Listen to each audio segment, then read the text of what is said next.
Turn to 1 Timothy right here. 1 Timothy, the first chapter, verses 9 through 11.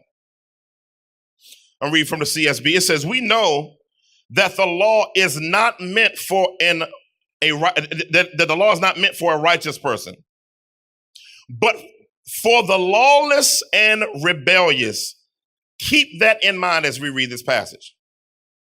The law is for the lawless, and the law is for the rebellious, for the ungodly and sinful, for the unholy and irreverent. Now, who are these people and what types of things do they do? For those who kill their fathers and mothers, for murderers, for sexually immoral and homosexuals,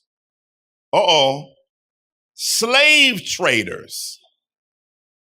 So God in his economy equals slave trade with all of what Paul would talk about even in Galatians 6, 19 through 20, the deeds of the flesh.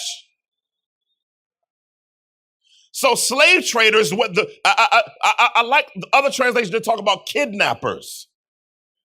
In other words, let's talk about this real quick. When we talk about slavery, and someone says, well, the Bible promotes slavery, when I ask them, which system are you talking about? Because when you look at biblical slavery, not biblical as in we're enforcing or pushing slavery, but when you look at slavery in the Bible, you have to go to the time period, to the nation, and study the specific type of slavery that nation promoted. That means that you have to go back to slavery based on the law was basically a non-oppressive system that was utilized as a mechanism of helping people to get out of debt. So when you look at the laws on slavery, because what Solomon did was unbiblical. See, slavery was meant to be, it begins here, it's paid off at least by the year of Jubilee. Then we celebrate it and release them. Ain't nobody gonna talk back to me. This is very important for you to begin by the law to understand. I didn't even have this in my notes, but I'm gonna talk to you about it real quick. One of the things you need to begin to do is now, let's look at now Assyrian slavery. Let's look at Egyptian slavery. Kemetic slavery. So Kemet had slavery before both Islam and Christianity.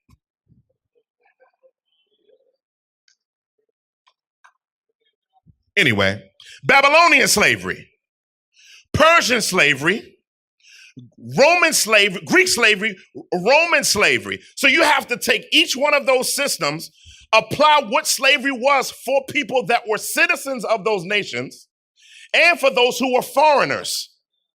Then you have to say, develop a chart on that, take our form of slavery that happened in the United States and compare it to all of those different forms of slavery and ask yourself, does the Bible even promote any of those?